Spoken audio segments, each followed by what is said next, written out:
நமச்சிவாய சிவாய நம. அனைத்து தமிழ் உள்ளங்களுக்கும் கனிவான வணக்கங்கள். நிகழும் ஸ்ரீ மங்களகரமான சோபகிருது ஆண்டு பிப்ரவரி மாதம் 13ஆம் தேதி செவ்வாய்க்கிழமை அன்று சதுர்த்தி திதியில் உத்திரட்டாதி நட்சத்திரத்தில் சித்தம் நாமயோகத்தில் வணிசை கர்ணத்தில் அமிர்தயோகம் கூடிய நன்னாளில் இந்த சீர்மிகு மாசி மாதம் பிறக்கிறது. நவ கிரகங்களின் அதிபதியான சூரிய பகவான் கும்பராசியில் சஞ்சாரிக்கும் காலம்தான் மாசி மாதம் என்று அழைக்கப்படுகின்றது. தமிழ் மாதங்களில் 11வது மாதமான மாசி மாதத்தில் மாசி மக விரதமும் மகா சிவராத்திரி விரதமும் கடைபிடிக்கப்படுவது விசேஷம். மாசி மாதத்தில் பௌர்ணமி நிறைந்த மக நட்சத்திர நாளில் கொண்டாடப்படும் விரதம் மாசி மகம். சிவபெருமானுக்கு மாசி மாதத்தின் தேய்பிறை சதுர்த்தசி நாளின் இரவில் கொண்டாடப்படும் விரதம்தான் மகா சிவராத்திரி. பிறக்க போகும் இம்மாதம் உங்கள் வாழ்வில் வளமும் நலமும் செல்வ செழிப்பும் பெற்று புதிய வாய்ப்புகள் புதிய வெற்றிகளுடன் மங்களகரமாக அமைய எல்லாம் வல்ல இறைவனை உளமாற வேண்டி விரும்பி கேட்டுக்கொள்கிறேன். இம்மாத கிரக நிலைகளை பார்க்கும்போது மேசத்தில் குருவும் கன்னி ராசியில் கேது பகவானும் மகர ராசியில் செவ்வாய் சுக்கிரன் புதனும் கும்பராசியில் சனியும் சூரியனும் சேர்ந்து பயணிக்கின்றனர். மீன ராசியில் ராகு பகவான் சஞ்சாரம் செய்கின்றார். கிரக சஞ்சாரங்களின் பாதிப்பால் ஒரு சில ராசிக்காரர்கள் தங்கள் வாழ்வில் மண் மீதும் பெண் மீதும் ஆசைப்பட்டு வீண் விரயங்களை அடைந்து திருவோடு ஏந்தி பிச்சை மட்டும் எடுக்கவில்லை என்ற நிலை இருந்தது. தெய்வமாய் நீங்கள் நினைத்தவர் கூட உங்களை தெருவில் நிற்க வைத்து பார்த்தனர். ஆடாத ஆட்டம் ஆடி ஒடுங்கிய உங்கள் வாழ்வில் இனி வசந்தம் வீசப்போகிறது. வரும் வாய்ப்பை சரியாக பயன்படுத்தி முன்னேறும் வழியினை பாருங்கள். மேசராசி அன்பர்களுக்கு அஸ்வினி பரணி கார்த்திகை 1ஆம் பாதம் நட்சத்திரங்களில் பிறந்தவர்களுக்கு ராசிக்கு ஜென்மகுரு நடைபெறுகிறது. விரயஸ்தானத்தில் ராகு கிரகம் அமர்ந்திருக்கிறார். லாபஸ்தானத்தில் சனி கிரகம் அதிர்ஷ்ட சுழற்சியில் நிற்கிறது. எந்த விஷயமுமே உடனடியாக நன்மைகரமாக மாற வேண்டும் என்பதை இலக்காக வைத்திருக்கிற உங்களுக்கு இந்த மாசி மாதம் ஏகப்பட்ட மாறுதல்களை தந்து புதிய அனுகூலத்தை அடைந்து விடுவீர்கள். ராசிக்கு 11ஆம் இடத்தில் நிற்கிற சனி பகவான் ஒருவர் போதும் உங்களது இம்மாலய கஷ்டங்கள் அனைத்தையும் சரி செய்ய, கேது கிரகமும் ராசிநாதனான செவ்வாயும் சூரியனும் கூட மிக பிரமாதமான அமைப்பில் பலம் வருவதால் திட்டமிட்டிருப்பதை எல்லாம் எளிதாக சாதிப்பீர்கள். குடும்பத்தை சரிவர கவனிக்க முடியாத சூழல்கள் மாறப்போகிறது. பொருளாதார ரீதியான கஷ்டங்களும் அவஸ்தைகளும் தீரும். அன்றாட வருமான நிலைமை உயர்ந்து வாழ்க்கை தரத்தை உயர்த்தி கொள்ளலாம். ஆரோக்கிய சம்பந்த கஷ்டங்கள் தீர்ந்துவிடும். திடீர் வருமானம், கமிஷன், ஆதாய வரவுகள் என்றபடி ஏற்றத்தை தரும். ஈடுபடுகிற காரியங்களில் வெற்றி, அனுகூலம் உண்டாகும். வாழ்க்கை துணையின் வாரிசுகளின் ஆசைகளை பூர்த்தி செய்வீர்கள். மாசி மாதம் தொடங்கி 16 தினங்கள் முடிவதற்குள் உங்களது எதிர்பார்ப்பிலும் முயற்சியிலும் மேன்மைகளை, பொருளாதார செழிப்புகளை அடைந்திருப்பீர்கள். மாதம் முழுவதும் பரணி நட்சத்திரக்காரர்கள் முதலிடத்திலும் அஸ்வினி நட்சத்திரக்காரர்கள் மாதம் தொடங்கி 9 தினம் கடந்த பிறகு திடீர் அதிர்ஷ்டக்காரர்களாகவும் பலம் பெற போகிறார்கள். இம்மாத ஞாயிறு, செவ்வாய் மற்றும் வியாழக்கிழமைகளில் சகாய மேன்மைகள் ஏற்படும். புத்திர பாக்கிய கவலையில் உள்ள இளம் தம்பதியர்களுக்கு மாபெரும் நிம்மதி காத்திருக்கிறது.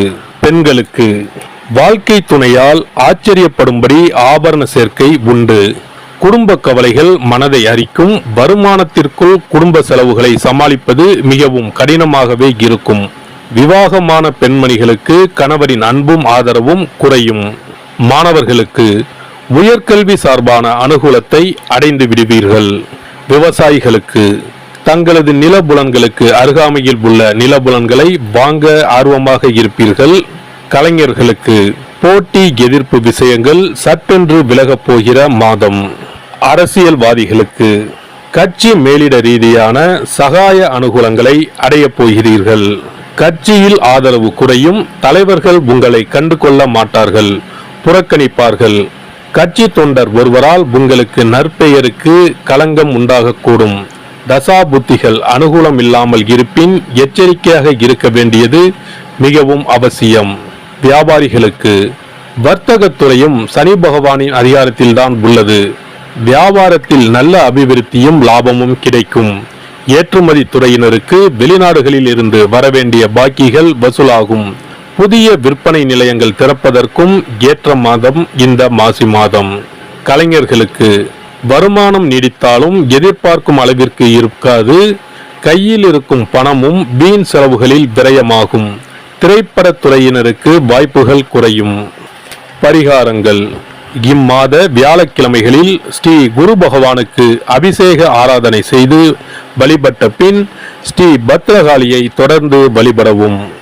சிறப்பு பரிகார கோவில். திருமணம் தடைப்பட்டாலோ அல்லது நீண்ட நாட்கள் திருமணம் ஆகாமல் இருந்தாலோ சிறுவாபுரி பாலசுப்பிரமணிய சுவாமி கோவிலை நாடினால் பலன் உண்டாகும்.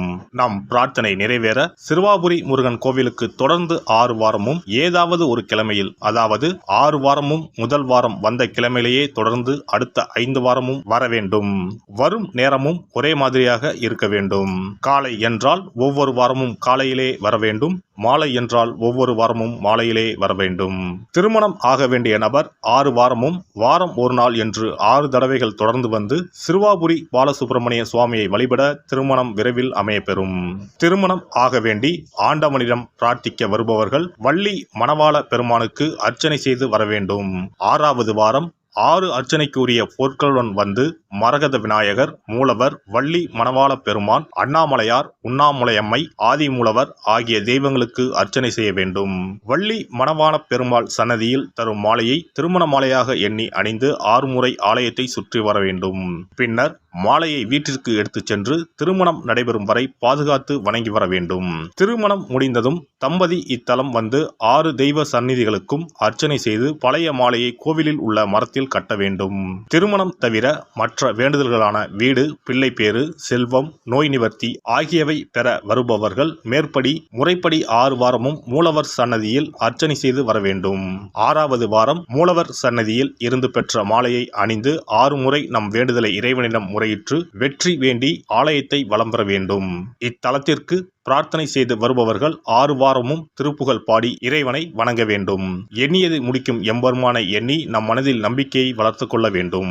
முதல் 5 வாரங்களுக்கு ஒவ்வொரு முறை வரும்போதும் 2 தேங்காய், 2 வாழைப்பழம், வெற்றிலைப்பாக்கு, பூமாலை 1 மற்றும் 2 எலுமிச்சப்பழம் கொண்டு வந்து வணங்க வேண்டும்.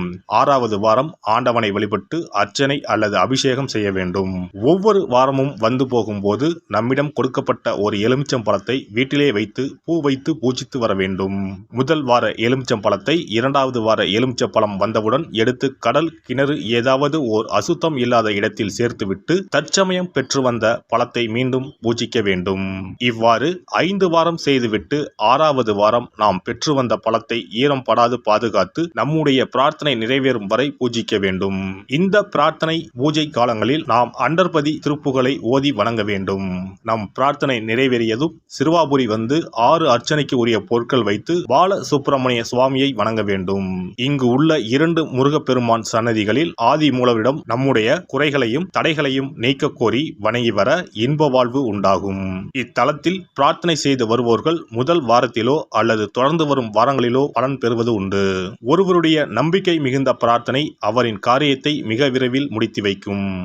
எல்லாம் வல்ல இறையருளால் நீங்களும் உங்கள் அன்பு குடும்பமும் உடல் நலம், நீலாயுள், நிறை செல்வம், உயர் புகழ், மெய்ஞானம் ஓங்கி வாழ்க வளமுடன். இந்த வீடியோ பதிவு உங்களுக்கு பிடித்திருந்தால் லைக் பண்ணுங்க, கமெண்ட் பண்ணுங்க, ஷேர் பண்ணுங்க, மறக்காம சப்ஸ்கிரைப் பண்ணுங்க, பக்கத்துல இருக்கிற பெல் பட்டனை கிளிக் பண்ணுங்க. நன்றி, வணக்கம். ஓம் நமச்சிவாய. சிவாய நம.